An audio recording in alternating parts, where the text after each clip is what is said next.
16 bahorni qarshilaganda o'shanda yuziga tushardi ikki qora zulfi yarashib. Chiroyli kulishidan qalbda hayajon oshardi, o'ziga yarashardi tikilib qarashi. Gap so'zi ma'noli va odob bilan gapirardi.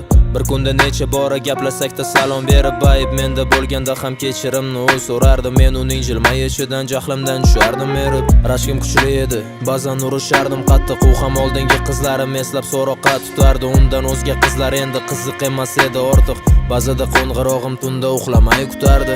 Arazi yarashardi, yuzini olib qochganida mehribon edi juda. Issiq kiyinding deb doim orzu qilardim. Bir kun kelib ertalab ko'z ochganimda halolim bo'lib uyg'otsin ertalab turing deb qo'yib. O meni bir donam edi sarvi qomat tofati jonim yuragimga oromim edi labi shakarim lablari bolim.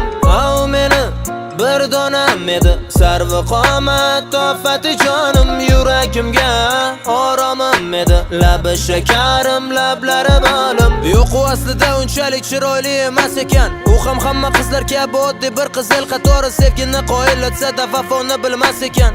Soddaginam desam u bugun boshqasan xushdori. U uxlamay qo'ng'iroq qilishim kutmasgan, asli u shunchaki kech uxlarkan. Men bo'lsam bo'lmasam u ham shayton vasvasasining oldida bo'larkan. Taslim u ham yolg'on gapirarkan, kaminaga muntazam. Ayb menda bo'lsa-da u kechirim so'rardi ha. Balki uning ayblari menikidan sifatlidir. G'azabimni uning bitta arazi qilardi hal. Balki uning jilmayishi men o'ylagandan xavflidir. Soxta ekan bu mehr, soxtadir rashk qilishi.